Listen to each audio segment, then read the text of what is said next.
more warm, dry weather is on the docket, and unfortunately, that's about all we've got for the next several days. There is a chance of rain, though, so we'll see how that factors out.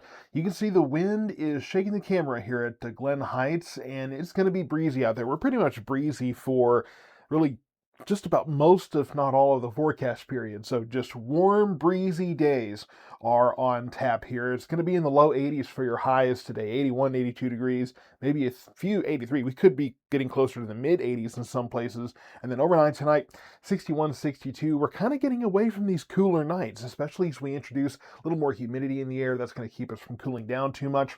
The allergens, though, medium low, so not terrible. That's one thing we can at least hold our hat on here as we go through getting close to really the halfway point of November, and it's 80 degrees. I mean, it is what it is. And the reason for that is we've got this ridge of high pressure here. You can see the flow.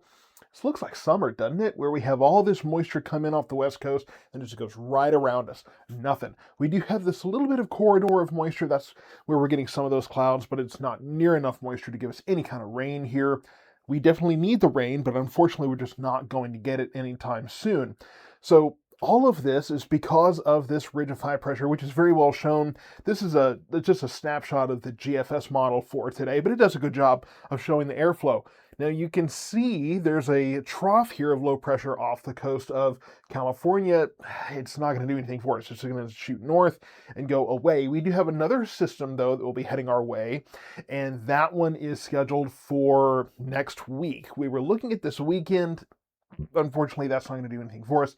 Next week, though, that's where we're watching for the possibility of getting a few storms in our area. Now, how many? How strong will they be? What is it going to look like? It's way too early to tell. And people are asking me, why is it so hard to get rain in here? Why is it so warm? Well, I think part of that culprit is La Nina here. So La Nina will persist through the first half of winter per the Climate Prediction Center. This is an update we got yesterday. They're now expecting a more neutral pattern for the second half of winter.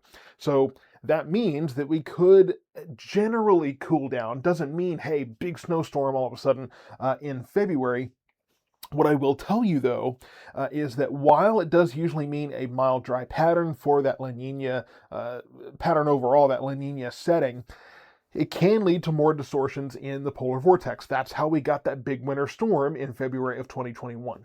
So it doesn't mean any kind of guarantee that we're looking at one or the other. Could be either way, but generally for the first half of winter, we can probably expect a more generally mild and dry pattern. Now, if we get a neutral setting for the second half of winter, that could allow more showers and thunderstorms, more systems to bring those through, and could set us up for a busier spring. But this is all very macro scale, very high scale. This is not a forecast by any means. This is just looking at generalized trends. Anything can happen on the micro scale. We can have another system like in February 2021 where we were mild before and after, but we had that one storm came through that really kind of changed things for the short term. So it's the difference between weather, which is, hey, day to day, climate, which is generally overall. It's just different scales there, different factors of conversation. But overall, this will be interesting to watch as we get through the next few months. Warm out there. Look at that. 81, 83, 84, 85. Just keep on going up. And then next week, mid to late week next week. Now, Tuesday, we could have more clouds in here, could have a few showers. I've got temperatures in the upper 70s. I'm counting on some of those clouds helping to bring those temperatures down ever so slightly. But it's looking like this continues to kind of inch later and later in the trends. So if that's the case, Tuesday will probably be in the 80s as well, and we'll take that rain out of the forecast. I've got rain Wednesday and Thursday, 50%.